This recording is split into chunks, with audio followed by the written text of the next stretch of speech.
If you're not having fun, if you're finding it hard, if you don't like it, you're not doing the right thing. Move and do something else. To do innovation and to be creative, you've got to be enjoying it. Thank you, Cake and Pie, for inviting me to participate in this exciting new meeting, funky meeting. I'm talking on behalf of Cambridge Consultants about the creative process in ophthalmic innovation. Just a little bit of background. In Cambridge Consultants, we work with companies of all sizes, from startups all the way to multinationals, to develop the next generation breakthrough innovative products in the pipelines. So I want to start this chat with a little anecdote that happened a few years ago when my daughter was 4 years old. We were walking down the street, and then just out of the blue, she went, Daddy, can fish swim in the rain? Of course, we were in a rush. I had no intention to stop and give a big explanation, so I just said no and kept walking. I saw her entire body language change. She just dropped her shoulders and said, oh, okay. And I think this is very relevant to this chat because it talks about bias. Before the question, she lived in a world where fish could swim in the rain. After the answer, that world had completely shattered. It wasn't there anymore. I think this is very important because it talks about bias. As we learn more and more things, we get new biases in our heads. At that age, of course, that was a reality check and she needed to learn. It was very black and white. But in reality, as we grow, those biases start being less obvious. And I, as an engineer, as an optical physicist, think very differently than an ophthalmologist or an artist or a patient. I see the world through a very different glass. And all these biases shape how we address innovation. So I think lesson number one really is about leave your biases behind. Let's see what we can do. Let's open our minds for creativity. I'm a physicist. I'm not a psychologist. So I cannot tell you what the creative process is, but we can explore it together. So I picked up 3 examples from ophthalmology of products that have revolutionized ophthalmology. And let's see what we can learn from them. So let's start with the intraocular lens. The intraocular lens was invented by Harold Ridley in the 1940s, after the war. The story goes that he was looking inside the eye of a pilot that had the cockpit of his Spitfire shot during the Second World War. Some of the debris from that cockpit, made of plastic, went into his eye and stayed there for many years after that. Ridley, managing the patient, noticed that there was no inflammation response to the plastic inside his eye and had a eureka moment saying, oh my God, we could do something with this. The reality, I think, is a little bit more complicated than that. Harold Ridley was a highly trained ophthalmologist. He trained in a very difficult period in the 1930s, where the previous generation of ophthalmologists, surgeons, and people in general had been wiped out during the First World War. And the post-war period was very scarce in resources. So he was very used to adversity and to working against the odds. He also was a very empathetic person. He really understood his patients. He knew that affected patients at the time had the wrong end of the stick. He knew that the solutions of thick glasses or even contact lenses already at the time were not suited for purpose. Patients hated them.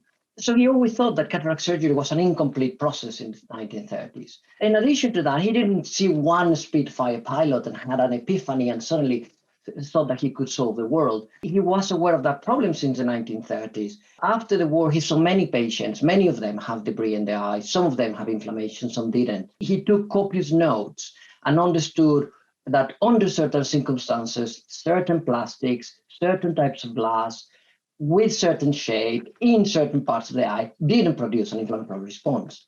So all that guided him to design a lens where the lens could be, and his in-depth understanding of surgery as well allowed him to develop the method that he had. So he had an incredible amount of information all around to gather together and create that revolutionary invention. At the time, where putting a foreign body inside the eye was a complete no-no. He suffered personally and professionally for that decision. It was not until the 1980s that his invention was fully accepted by the establishment.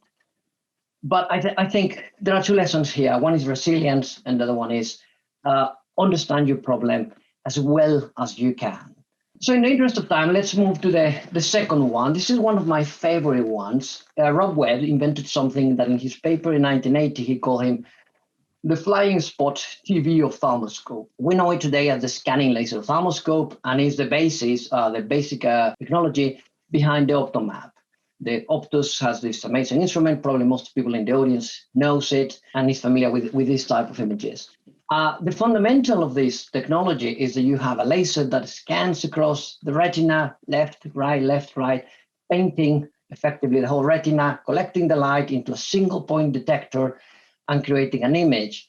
And this was exactly how TVs in the 1970s, 1980s used to work. You had a spot of light flying across the screen, and the intensity of that spot changed as it moved on the screen, giving you that image that your brain integrates that spot into one single image. The revolutionary part of this development is that he moved away from an image formation process where you have a fundus camera where you take an image of the eye with an imaging system and form the entire image in the back of the eye. He wanted to create a system that allowed him to put a lot less energy inside the eye to make it safer, but also to create an electronic record that would be easy to process with existing techniques from the TV technology from the 1980s. So he married two different fields, imaging, TV, electronics, and put them together. And what is beautiful about his 1980 paper that has this title, is called The Flying Spot TV Ophthalmoscope, published in 1980, he goes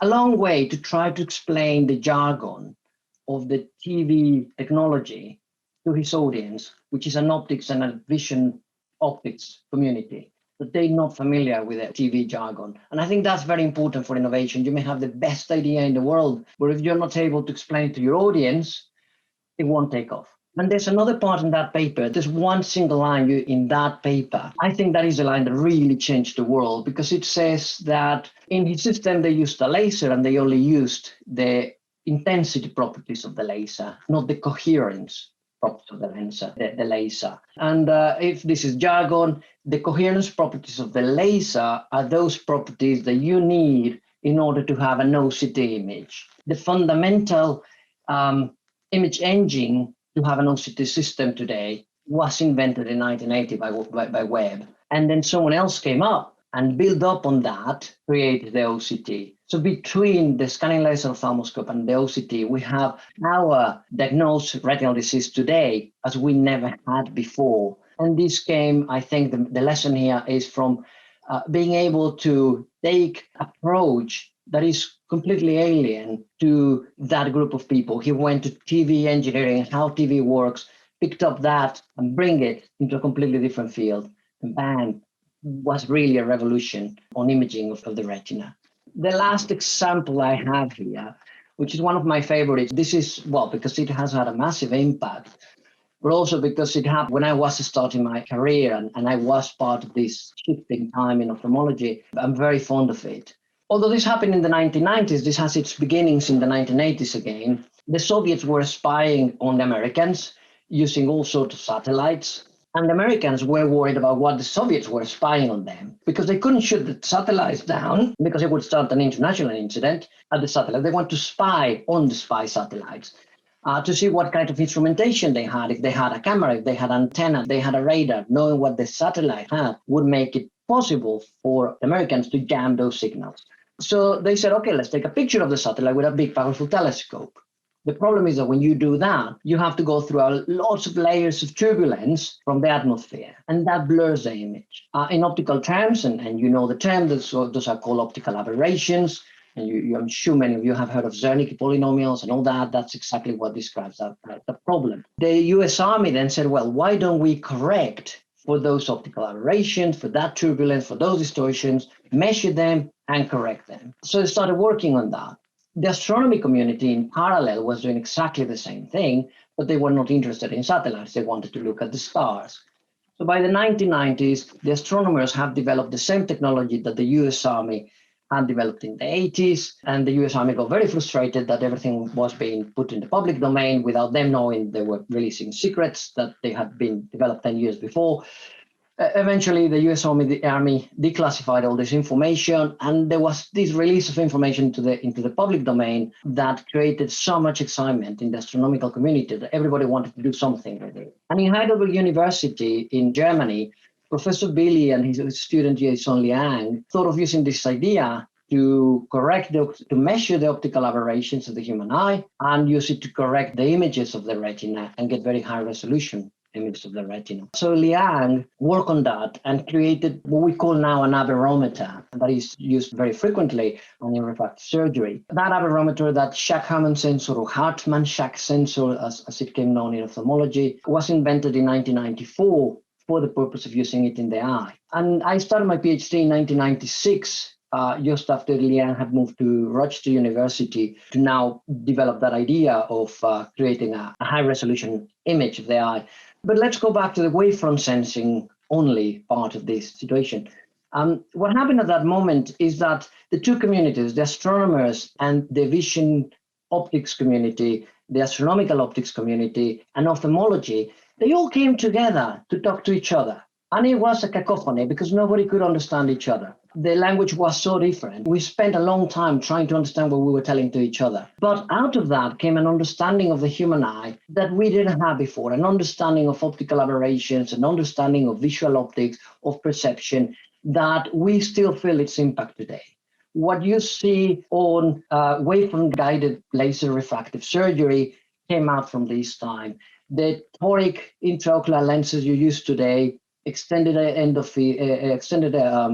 of field intraocular lenses, and so on. All those new generation IOLs that are being launched on a weekly basis now build up the background of how they need to perform from our understanding that came out from this technology. Contact lenses as well. Even myopia, management of myopia today builds up on the understanding that optical aberrations in the periphery need to be managed differently than optical aberrations in the center of the eye. And all that wouldn't be possible without this technology. So what is the message here? Well, there are two things. One, this was a community outside of ophthalmology that had a crazy idea and say, can we apply this technique that we developed in the last 10 years for military and scientific purposes outside of this world, literally, and bring it to something more mundane? And they did. But then that merging and collaboration that happened between two fields was amazing, was very hard at the beginning, but I think it's fundamental because it sparks so many other innovations out of this when you have people thinking differently than yourself to address a problem. So in the last minutes or so, let's see what we can say from these examples about creativity and if there's really a process. I do believe there is a process and it's not very difficult to decodify. And we use it a lot at Cambridge Consultants. I think the fundamental issue is you really need to understand your problem from every possible angle. Think of Ridley. He understood the patient. He understood the surgery. He understood preclinical data from those pilots that were unlucky enough to have things in their eyes. But he also understood how difficult it was going to be past the test of time. So he prepared enormously to get to that point. You need to bring expertise, ideas and thoughts, expertise again, from other fields. You cannot have all possible ideas yourself. The TV flying spot ophthalmoscope, I think is a great example. Nobody was thinking TV signals when that was invented. If Rob Webb hadn't understood those signals, we wouldn't probably have OCT today. I think you really need to rely and be humble enough to know that you don't know everything. This leads you to jargon. Be very careful with jargon. Make sure that you explain things to your colleagues and be ready to not understand other people and be open to crazy ideas. When you brainstorm, when you want to do things, be open to them. Have that can fish swim in the rain moment. Am I being biased? Am I missing something? Is this person telling me something that I don't understand and I'm just rejecting outright? Be ready to fail. Things are not going to work out the first time. Keep trying. Make sure that you prepare as well as you can so you've the least possible time. Sometimes, like Ridley, you cannot fail because if you fail the first time, it will not be taken off. So be prepared, understand your problem, and prepare for it. Learn to sell your vision. Innovation, if you cannot get people to use your innovation, is worthless. So you've got to make sure that you know how to sell that innovation so that someone else benefits. Because if it's only you and your surgery, you benefit very few people. Make sure that you make that big impact. And conferences like this are a great place to do that thing. And I think most important than anything, have fun. If you're not having fun, if you're finding it hard, if you don't like it, you're not doing the right thing. Move and do something else. To do innovation and to be creative, you've got to be enjoying it.